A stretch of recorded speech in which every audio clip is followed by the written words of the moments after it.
Joshua, and let me share the screen. Last week, we have finished chapter 1 and 2. We talked about the spies entering the land. If you remember, they were here in Shittim, okay, and they went to Jericho. This week, I hope people on Zoom can also see, we have a map. Miriam got us maps. Wow. Okay. Look at that. This is like, now I feel like I'm a real teacher. Yeah. Finally. Okay, I could go like this, the good old days. So here we have, okay, a map of the coming of the Israelites. Okay, beware. It's like a movie, right? And they walk here through the Sinai Desert, right? And they go here. They have a few battles here with Heshbon and Aroer and other places of that sort. Okay, and they park here in Shittim. Okay, and then they cross. They're going to cross today. What we're going to read today is how they cross the Jordan River. Here's the Jordan River, a very long river that starts all the way here. Okay. No, I'm sorry. Yeah, I think it starts here. It goes from these two rivers flow into it and give them if I'm not mistaken. But Rabbi, is there a consensus as to which path they took into Israel? that there is the attempt they tried to do going in through here, and we're not successful. That's after the rebellion of the 10 spies. Okay, but this is basically based on the Bible, Right. Okay, so based on the Bible, it's like there's no evidence, there's no archaeological evidence to that. Yes, Jordan. Just, one of my hobbies is the ancient history of the Fertile Crescent, and so I've done quite a bit of reading about the archaeology of that portion of the Levant and the history. Unfortunately, there's very little archaeological evidence about the exact route. So there's basically three theories about the route that they took. One theory is that they took the short way, which the Romans called Via Philistia, or the path of the Philistines, and that's through Philistia. That's probably the least likely of the choices. Yeah, they didn't do that because they would have run into the Philistines. Yes. Yeah, they didn't want to run into them. No, the big problem was that area was controlled by Egypt. And Egypt had a whole series of forts along those 5 cities that represent the majority of Philistia. So that's the least likely choice. The second least likely choice is they cut across the Sinai, as is that middle red arrow, and that is because that's the driest part with virtually no water. So the most common accepted path, as I understand it, is they took the long way around. Yeah, that's down the 40-year route. The Sinai and the long way. And we could have done it in 3 days, but they decided to do it the hard way. But there's no proof, unfortunately. No, there is no There proof. is to us. There is the Bible, right? They should have turned right, into where all the greasy, that oily black stuff is, instead of turning left. So today we're at chapter 3, and you could follow along. I'm going to enlarge the text here. Are you able to see it? Is that big enough? Even more? A little bit more? Is this better? Okay, but you also have it in the text, okay, so you can follow this, okay? So early next morning, okay, what happened last week, right? They left, the spies left the prostitute, Rachav, right, from Jericho, and then the 2 men came down again from the hills and crossed over. They came to Joshua, son of Nun, and reported to him all that had happened to them. So they said, okay, and they said to Joshua, God has delivered the whole land into our power. In fact, all the inhabitants of the land are quaking before us. So this is when you're going into a new territory, you want to have courage and you want to feel like you're brave and you're strong. And even if it's not the reality. You still want your troops and your people to feel that. So you give them that sense of, yes, everyone's quaking before us, even if they're not. You want to, you want to kind of like boost their morale in that way, because or else they'll run away. So early next morning, Joshua and all the Israelites. Wait. The Israelites are And all the Israelites set out from Shittim and marched to the Jordan. They did not cross immediately, but spent the night there. So they parked one night in Shittim. Okay, and Shittim is here. Okay, where we see those camels and all. Let's see if we have even so. And here, okay, this is exactly the area. Let's see if we even have it in one of our maps from previous weeks. Do we have it? Well, these maps. That lines up pretty much with what's on the board. Right. Here is Shittim. Okay. And here's Gizah. This is where they're gonna cross. But we'll get to that.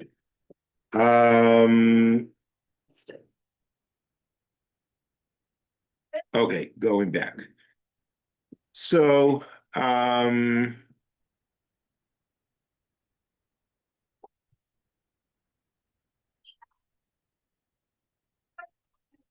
3 days later, the officials went through the camp, okay, the leaders of the people of Israel, and charged the people as follows. When you see the Ark of the Covenant of the Eternal your God being borne by the Levitical priest, you shall move forward, follow it, okay? And I wrote here in comparison to Moses's staff, okay? Because Moses had the staff, okay? And the way the Red Sea was parted, how was it parted? Moses was instructed to hit the sea with the staff, and the sea parted, right? Well, not until what's his name jumped in. That's a midrash. Oh, is it? That's not in the Bible. Oh, Okay. Who jumped in? Nachshon ben Aminadav. According to the midrash, people were still worried. They were like, no one wanted to go inside and drown. So someone from the tribe of Judah, okay, is the one that jumped in. He was like the brave one. And then everyone saw, okay, he didn't drown, he's okay. So we could, and then they went through. Great story. So you had to have a leader. It wasn't enough to have a miracle. You had to have someone do the actual action. well, doesn't Okay, it? but here we have the Ark of the Covenant. Why doesn't the Ark appear in the story of the parting of the Red Sea? Because they didn't give the Torah yet. Okay, the Torah was given later. First, they went out of Egypt. The sea was parted. They went through the Red Sea, and then they went and got the Torah. Now that they have the Torah and they built an ark, okay, where the Torah is, that's kind of like the holiest artifact that they have, that connection from God. That's what Moses received on Mount Sinai.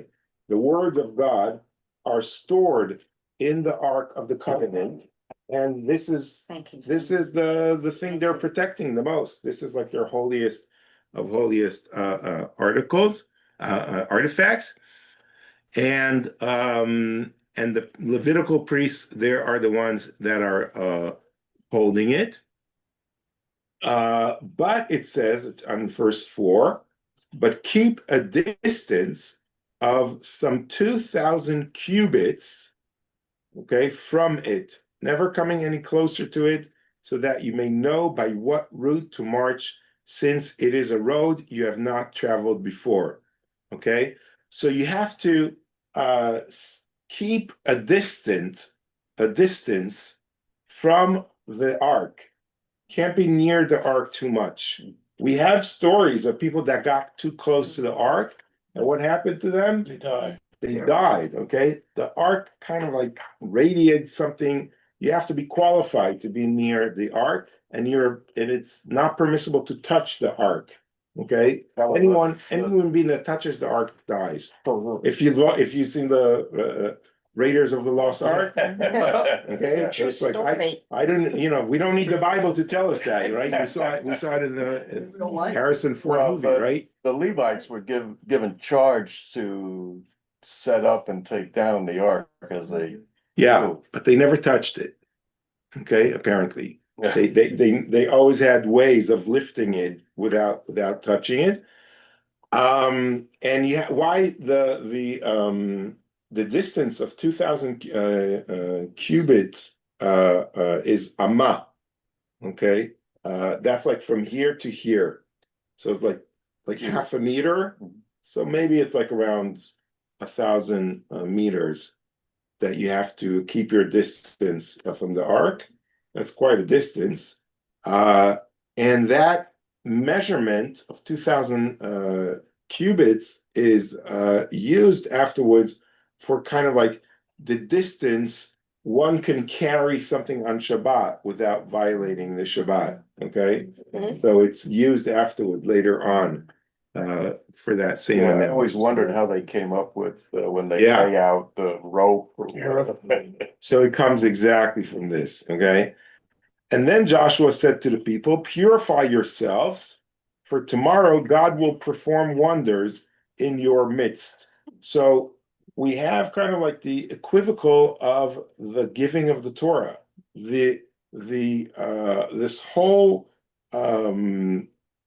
day or these days of preparing to cross the Jordan are similar to the days of the people of Israel preparing to receive the Torah. There are different parallels, okay, in that sense. And that's because Joshua wants to create, and God want to create a memorable event of passing the Jordan River. It's going to be a big thing. We're going to see that in a moment.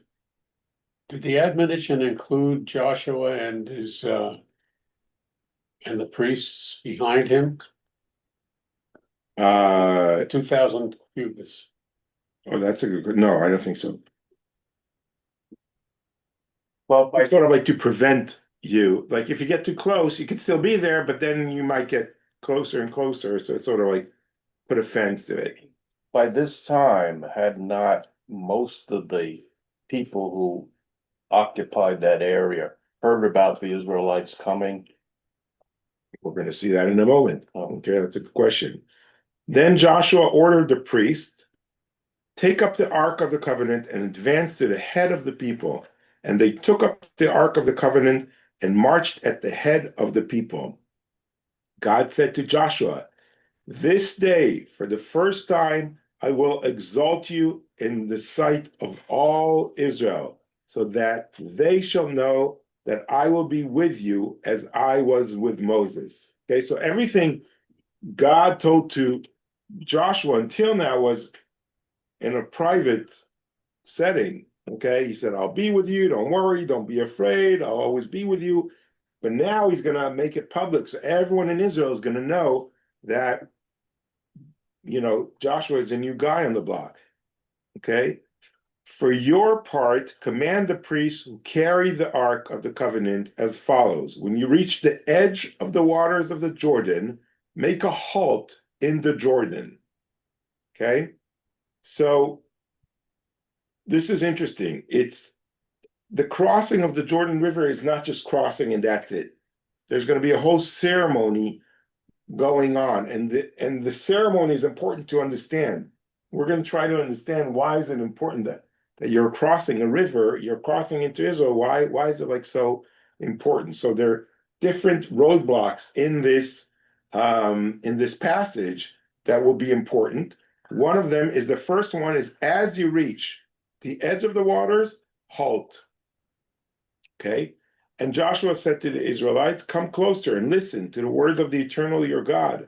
By this, Joshua continued, you shall know that a living God is among you, and that God will dispossess for you the Canaanites, the Hittites, the Hivites, the Perizzites, the Girgashites, the Amorites, and the Jebusites. Okay, all the 7 nations that occupied the land of Israel, they're going to all disappear once you enter the land.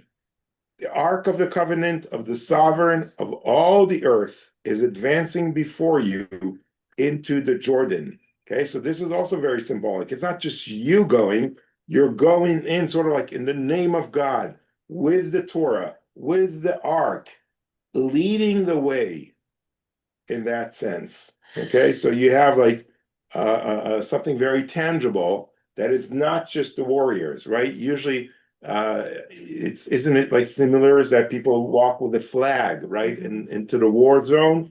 There's someone carrying the flag. You usually get hit the first and they die. Okay, unfortunate for them, but this is not if you win, right? If you win the war, so the guy with the flag, he's like the most. He gets all the fame. So the Ark of the Covenant of the Sovereign of all the earth is advancing before you into the Jordan. Now, select 12 individuals from the tribe of Israel, 1 from each tribe. Okay, so this is the second point. The second point is there are going to be 12 people, 1 representative from each tribe, present at this. And this is going to we're going to talk about what is the role that these 12 people are doing. We're going to learn a little bit further in this chapter today. But it comes to show that it's not just Joshua leading it. It's not just the Levites or the priests, right? Because they're carrying. It's everyone. It's the entire people of Israel. Everyone is participating in this, okay? And when the feet of the priests bearing the ark of God, the sovereign of all the earth, come rest in the waters of the Jordan, the waters of the Jordan, the water coming from upstream, will be cut off and will stand in the single heap. Ooh, there's going to be a miracle happening. And everyone's like waiting. Oh, is it really going to happen? Okay, so there's a buildup in that sense. And they're also maybe very excited. It's like, oh yeah, our fathers and mothers told us that 40 years ago, the people of Israel did the same thing. The Red Sea parted and the water stopped. And it's like, oh, it's going to happen again. That's nice, right? They're waiting to see if it could happen again because they heard about these miracles in ancient times. They don't know if it's going to happen again. Now, when the people set out from their encampment to cross the Jordan, the priests bearing the Ark of the Covenant were at the head of the people. Now the Jordan keeps flowing over its entire bed throughout the harvest season. But as soon as the bearers of the Ark reached the Jordan and the feet of the priests bearing the Ark dipped into the water at its edge, the waters coming down from upstream piled up in a single heap, a great way off at Adam, the town next to Zartan, and those flowing away downstream to the sea of the Arabah, the Dead Sea, ran out completely. So the people crossed near Jericho. Okay, so what happens now? This is the description of the miracle. The minute the feet of these people touched the water halted, okay? And like a giant pile of water came up. The Midrash, Larry, says that the height of the water that stopped was so high, it was like a 300 feet, okay? So all the nations saw that. Everyone saw the miracle happening. So they knew, oh, the Israelites are coming, okay? So that's what made it, no one missed that day. Everyone saw it.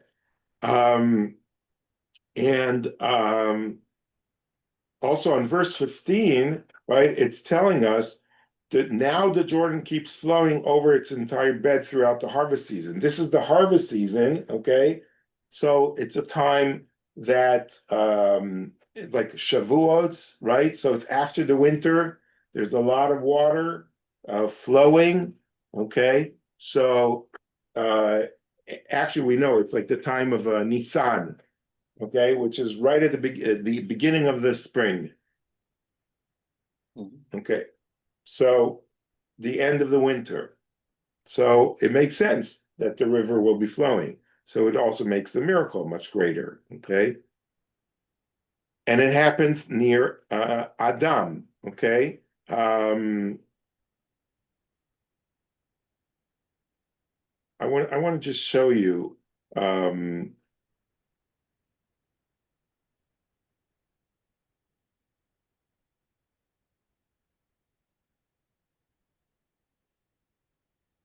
okay. So here is Adam.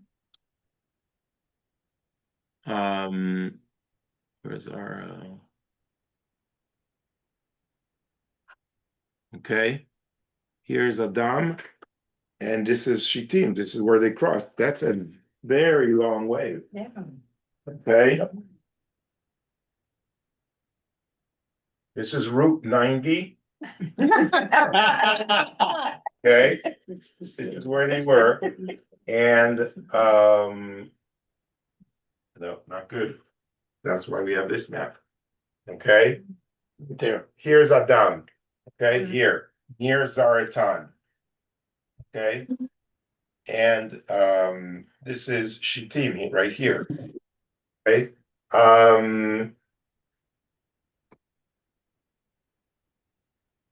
What do we have there today? Anyone went from Israel to Jordan ever? Yeah, you crossed? I did. Where? Aqaba, wherever that no man's land is. I don't know. There are a few spots. Was it where an airport? Was it by the sea down south No. or in the middle? It, It was like in the middle of the desert, middle of nowhere, right? was the middle of nowhere. Okay, here. So maybe this will remind you. Okay. Do you remember him? Remember him? You see Adam Bridge here? You see it says Adam Bridge? Yeah. You see? Gesher Adam. Okay. So it's in Israel? It's in Israel now, yeah. Here, look at this 2-minute video. Okay, so follow me. I'm going to show you something really cool here. So we just left the north, where we're coming from the Sea of Galilee area, and we're driving down to Jerusalem. And it occurred to me something really cool to point out to you. Okay, you see here, this is called the Adam Bridge. This region in ancient biblical times was called Adam. And that's connected to a story found in the book of Joshua. It's interesting because Joshua is about to do something that Moses wasn't permitted to do. That is to cross over into the promised land. And when you read the text there, he gives the Ark of the Covenant to the priest to carry. And the Bible says at the moment that they put their feet in the water, God was going to cause the river to recede so that they could cross. And it says that it started up in Adam, or in Adam, all the way down to Jericho. That's how far God dammed up the waters. And so what I'm going to do is we're going to pause it here in a second. We're going to do a time lapse, and we're going to drive and tell you how many kilometers and how long it took to show you how far that gap actually was. So let's head out to Jericho.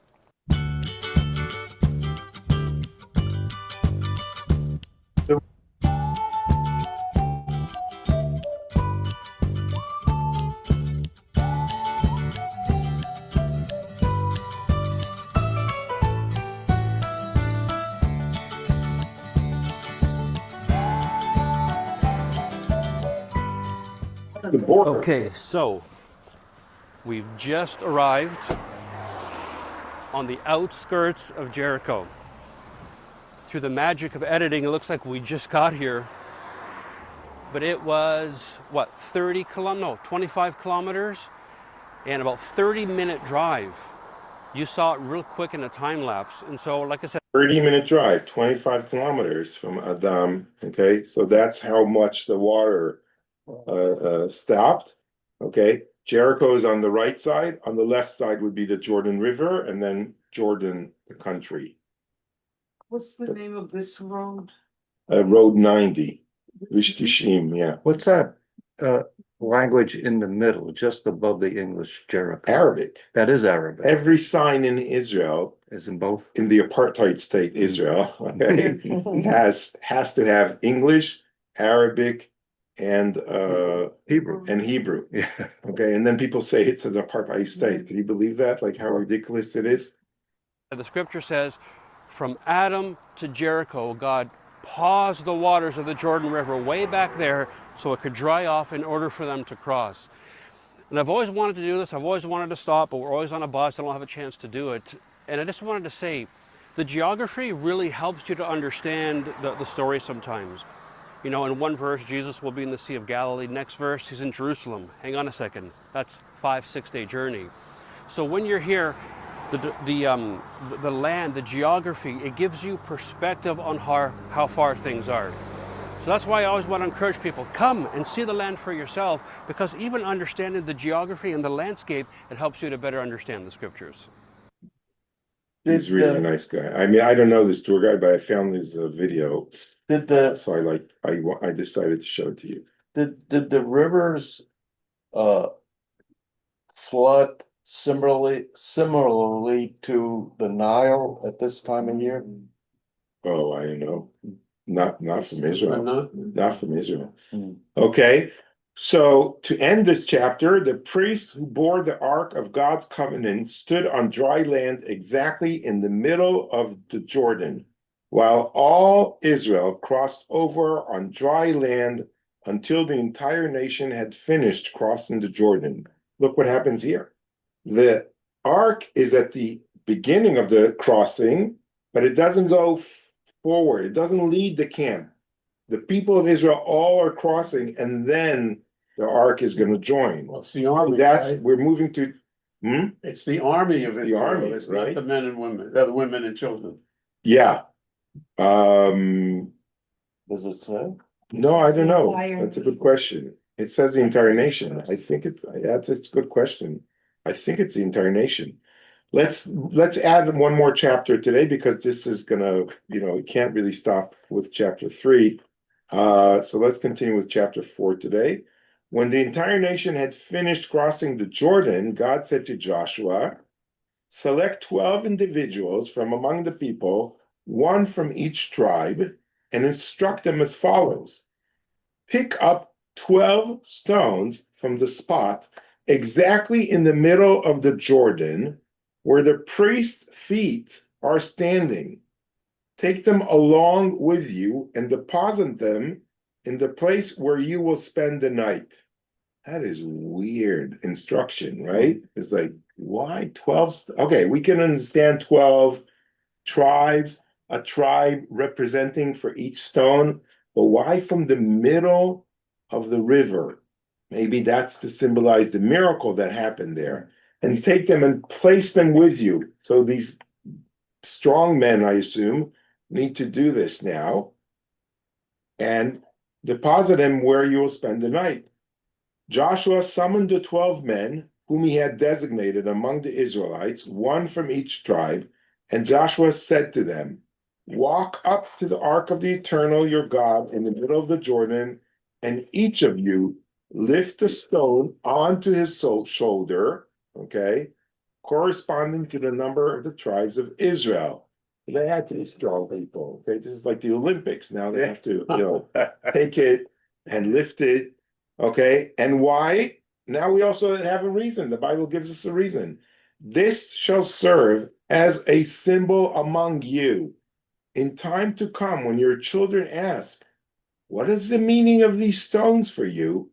You shall tell them, the waters of the Jordan were cut off because the ark of God's covenant, when it passed through the Jordan, the waters of the Jordan were cut off. And so these stones shall serve the people of Israel as a memorial for all time. Okay, so it makes sense. One day, okay, the children of the people of Israel will come and ask, why do we have 12 stones here? Okay, and we will be able to answer them, this is because our fathers and our forefathers, etc., crossed the Jordan River, the ark was there, God helped us do this, and give them the whole story of the crossing into into Israel. A very big and important moment, right? And that kind of like reminds us the Passover Haggadah. Okay, the Passover Haggadah uses that phrase of like, why are we doing this? The children are asking, why are we doing this? Okay, then we have the 4 questions. Okay, so this whole educational opportunity is the theme of the Passover Haggadah and appears here. This is not on Passover, okay? This is before Passover, and there's actually it brings up a very big question, which we're going to deal with a little bit later, of why has this tradition never been observed? Okay, we don't really have a follow-up in history that the children of Israel ever came and asked this question. Okay, so it's supposed to be for generations to come, but there's no holiday observed around that. And I think that's a very interesting question to deal with in a moment. Rabbi, Yeah, the stones, you know, when we go to the cemetery, we lay the stone to say we were there. yeah, right. Maybe that's kind of like a reminder of that. Yeah. That's a nice idea. Okay. The Israelites did as Joshua ordered. They picked up 12 stones, corresponding to the numbers of the tribe of Israel, from the middle of the Jordan, as God has charged Joshua, and they took them along with them to their night encampment and deposited them there. Joshua also set up 12 stones in the middle of the Jordan, at the spot where the feet of the priests bearing the Ark of the Covenant had stood, and they have remained there to this day. Oh, wait, there are another 12 stones. It's all these ceremonial things, right? Happening here. Now there are 12 additional stones at the same spot in the Jordan River. Okay, so it's not very clear what's going on with these stones. Are they out in a new place where they lodge for the night? Or are they in the Jordan River? Or it's another set of stones? It's not very clear, and it's also not clear why would he put stones in a river that's flowing that you can't really see. Although the Bible tells us they're there till today. If you guys go to Israel, you let me. I've never seen them there, but maybe you'll be lucky to see them. Okay, so the priests who bore the ark remained standing in the middle of the Jordan until all the instructions that God had ordered Joshua to convey to the people had been carried out.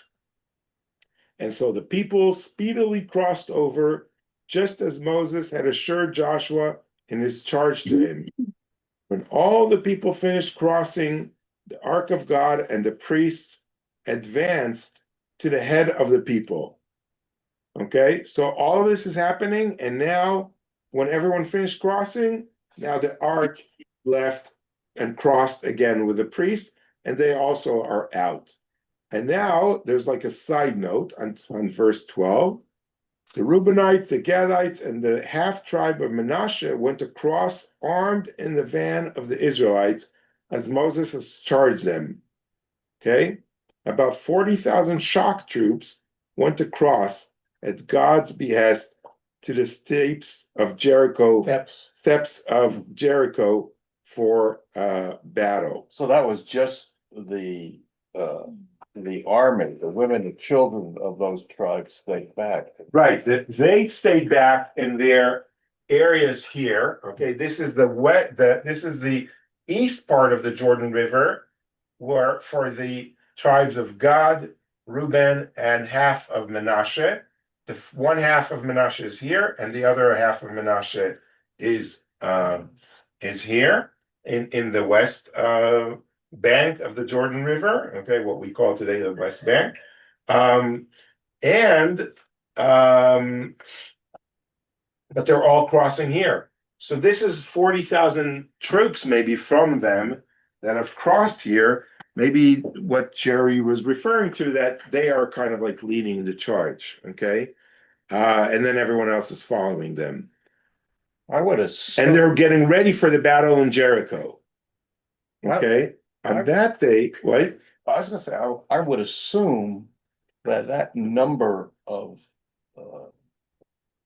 people was far larger than any of those local tribes could feel. They weren't like the Babylonians. Oh, yeah. I mean, There's a large don't army. have that large number, they would, That's why people are overwhelming. scared. We're going to see that in a moment. On that day, God exalted Joshua in the sight of all Israel so that they revered him Revered. all his days as they had revered Moses. God said to Joshua, command the priests to bear the ark of the pact to come up out of the Jordan. So Joshua commanded the priests, come up out of the Jordan. As soon as the priests who bore the ark of God's covenant came out of the Jordan, and the feet of the priests stepped onto the dry ground, the waters of the Jordan resumed their course, flowing over its entire bed as before. So now the stones, the 12 stones that are there, are covered. Okay? The people came up from the Jordan on the 10th day of the first month and encamped at Gilgal on the eastern border of Jericho. So we know that 12 tribes went through. We know how many people came through. We know where it happened. They came here to Gilgal, right by Jericho. It's a mountain overlooking Jericho. And what date did it happen? We know the date. The date is the 10th day of Nisan. Okay, what happens 4 days later usually? Passover. Okay, so they were busy not getting ready for Passover. They were busy crossing the Jordan into the land of Israel 4 days before Passover. But you would think that the Bible is giving us the entire date and saying this is such an important event, you would really think that this would be something memorable that no one would ever forget. Okay? And the book of Psalms, okay, in Psalm 66, for example, it says, raise a shout for God, all the earth.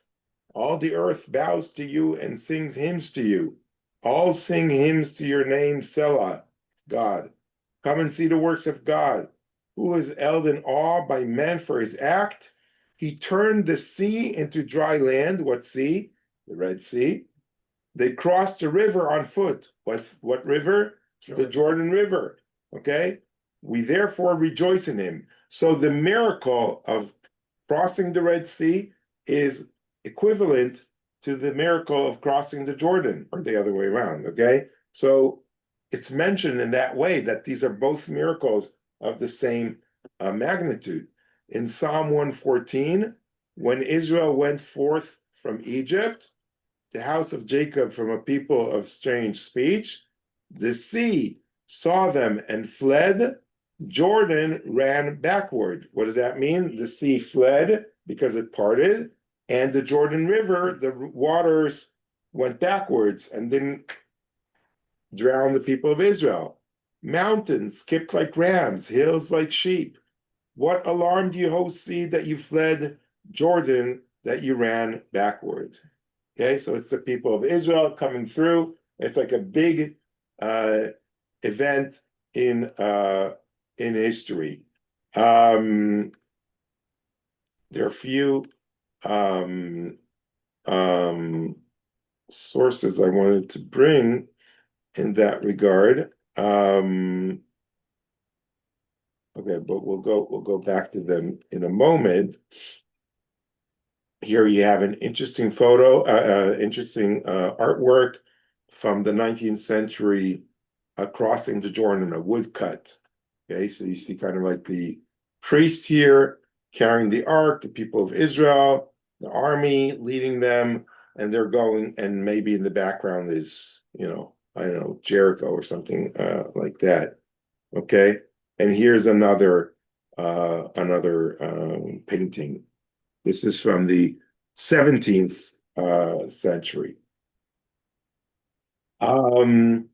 Let's go back to our text, okay? And Joshua set up in Gilgal the 12 stones they had taken from the Jordan. He charged the Israelites as follows: in time to come, when your children ask their parent, what is the meaning of those stones? Tell your children, here the Israelites crossed the Jordan on dry land, for the Eternal your God dried up the waters of the Jordan before you until you crossed, just as the Eternal your God did to the Sea of Reeds, which dried up before us until we crossed.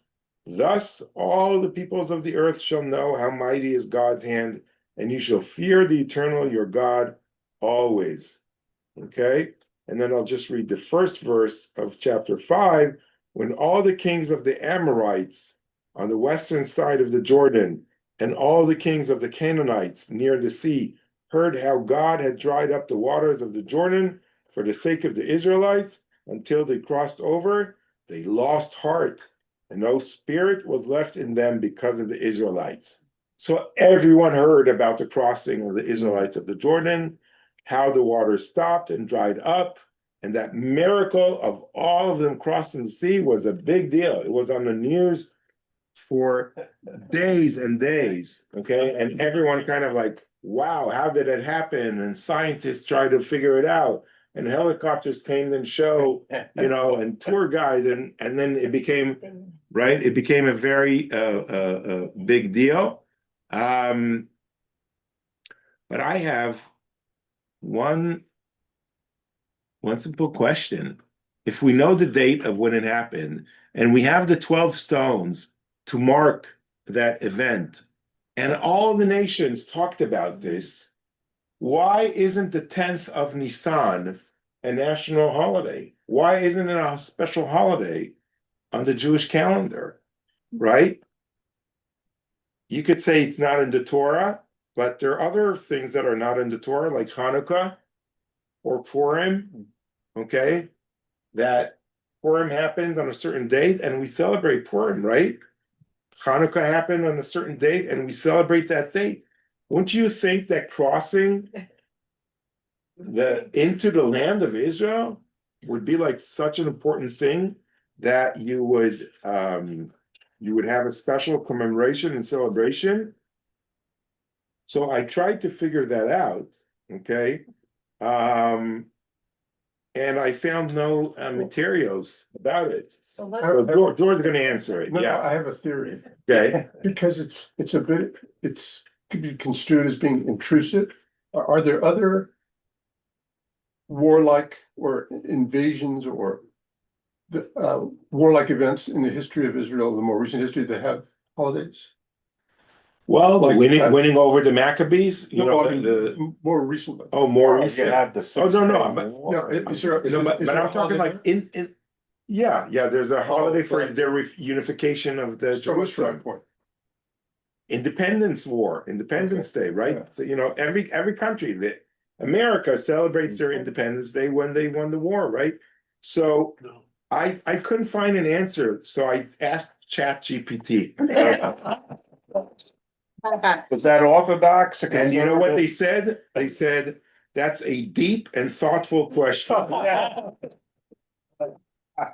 Why is there no Jewish holiday commemorating the miraculous crossing of the Jordan River on the 10th of Nisan, Because they even gave- though it was such a momentous national event? Akin in some ways to the Exodus, right? Yeah, big deal. It's like a big deal. Okay, so ChatGPT offered the following several perspectives, combining historical, theological, and literary analysis. I'm only going to bring the ones that I agree. Because sometimes you got to know what you read. You can't just ask them questions. You need to know what you ask, and you need to know also. Well, sometimes what they to don't read, really have an okay? answer. No, but these answers were very good. I was very impressed. Okay. One of them was that the Torah and later tradition prioritized spiritual milestones and divine human covenants over national victories or territorial achievements. Okay. It's very important, but following God's law and the Torah is more important than just territorial, achievement of crossing the land. Another one is the Exodus from Egypt, which is celebrated, happened on the 14th of Nisan, 4 days after the crossing, right? And that became a holiday because that's a moment where God took Israel out of slavery, establishing a direct relationship with his people. Okay, so while the miracle of crossing the Jordan is also very important in the history of the people, that's a military strategic entry into the land. Now they kind of like need to prove themselves in the land. Okay, there's no covenant created in that sense. It's an interesting perspective. Okay, I thought I would bring one of those answers because it's an interesting perspective to way look at it. Second answer. Okay, the tense of Nisan already has significance. Okay, according to the Bible, on the 10th of Nisan, while the people of Israel were in Egypt, the Israelites were commanded to set aside a lamb for the Passover sacrifice. Okay, this was a very powerful act of faith.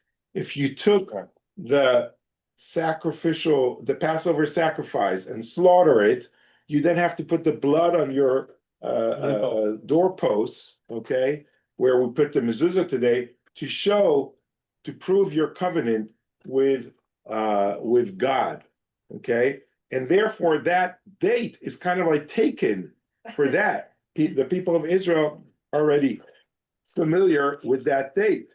In addition, I don't think that it would be possible to celebrate the 10th of Nisan and prepare for Passover. The preparations for Passover, I think, preceded that. So maybe if they observed that date for a while, okay, once they were exiled from the land of Israel, they probably is like, okay, when we ever go back to Israel, we'll celebrate again. But that kind of like went moved aside because of the preparations for Passover took over and were more important in that sense.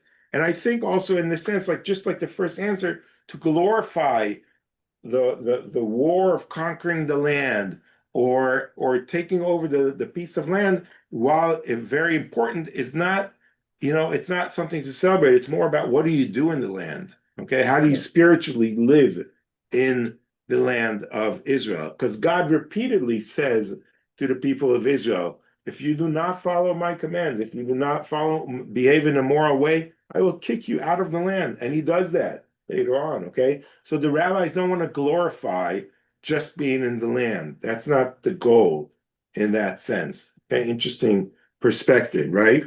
And then there's also a feminist answer, which was very interesting. Maybe my mother's listening, okay? According to Jewish tradition, okay, Miriam, the sister of Moses and the spiritual leader, died on the 10th of Nisan. Okay, that's from Midrash Seder Olam Rabbah, chapter 11. Her death is associated with the cessation of the well that followed Israel in the desert. So that was a very sad day for the people of Israel. And they were very sad. They stopped for 7 days, they stopped their passages around the Sinai desert to mourn for Miriam. And therefore that's another reason that the date was already taken. It was a sad date. They didn't want to change that because they wanted to commemorate Miriam, who was a leader of the Jewish people. Okay.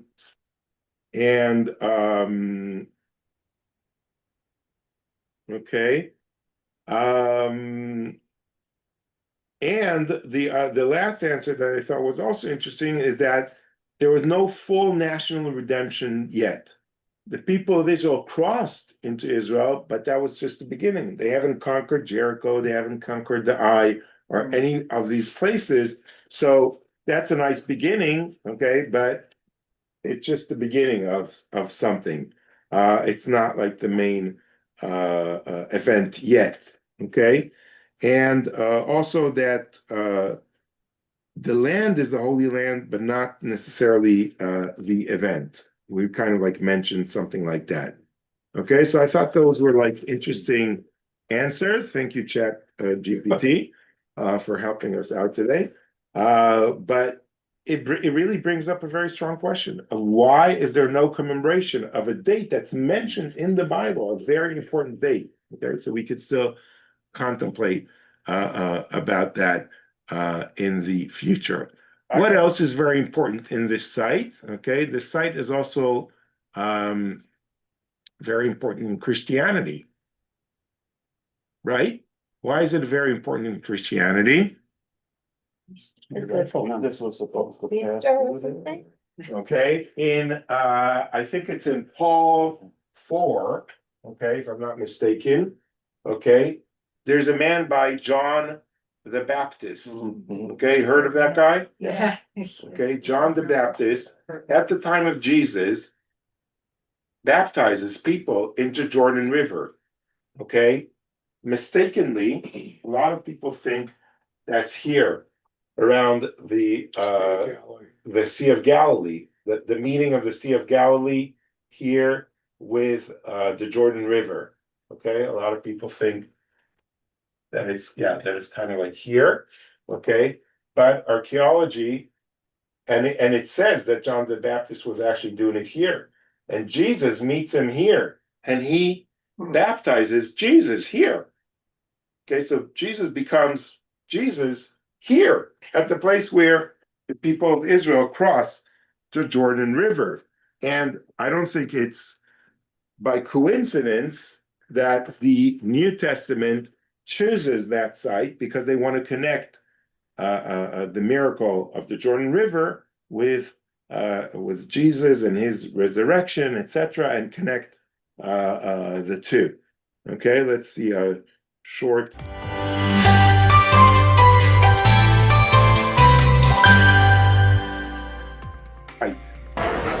Hi, I'm Sean Zelig-Astor, and here we are studying Joshua chapter 3 at the Jordan River. As you can see, the Jordan is not particularly a large river. It's approximately 10 meters wide now. Even if it was wider in the time of Joshua, it does not require a real miracle to cross the Jordan. Joshua 3:15 tells us that the Jordan River was crossed at the time of the wheat harvest, the time of Passover, and here we are a couple of weeks before Passover, when the river is full of its usual rain, and it's still not very large. Why was a miracle required to allow the Israelites to cross the Jordan? Why did God split the Jordan? As the book of Joshua tells us, the purpose is primarily to make Joshua great in the eyes of the Israelites, to produce a miracle which is comparable to the splitting of the Red Sea, and to create the association in the Israelites' mind that Joshua is the successor to Moses.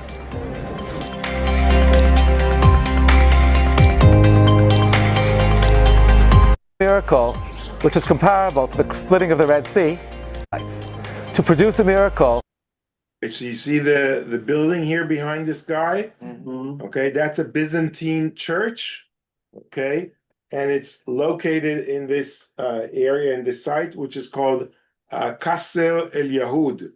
Okay, which is like the place, the crossing of the Jews. Okay, where the Jews crossed, and where Jesus was baptized according to the Christian tradition. And I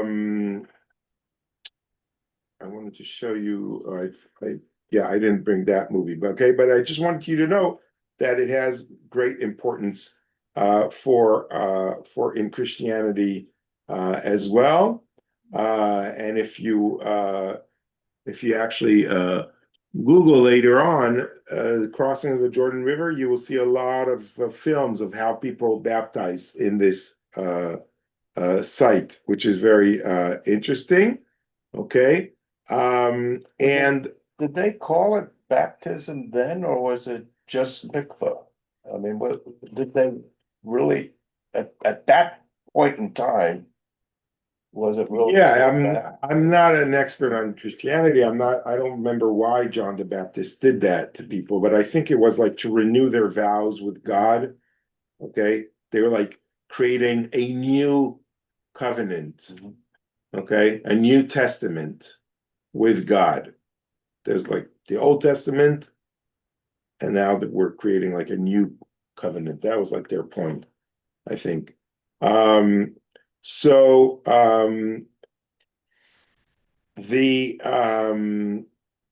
Okay, so there's a whole question of what happened with the stones. I won't get into that. It's an interesting research I did, but we'll forget about that for today. Maybe we could just maybe I'll just show you one short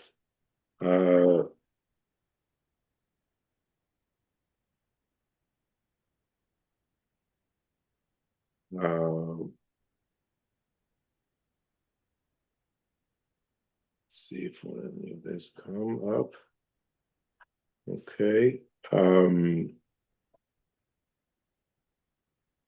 Yeah. So here's the guide. The story about the baptism of the Lord Jesus Christ. Let me give you some other biblical details that happened around the area. So, nangyari dito sa Jordan. Disobedient ka. Roundabout. So, could you imagine when he was baptized? Listen to this. Went up. Show you something where you could see a little bit more. Yeah, maybe here.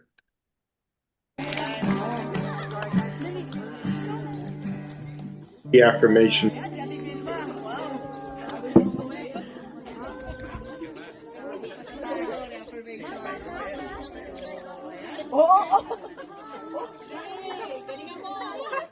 Where it happened.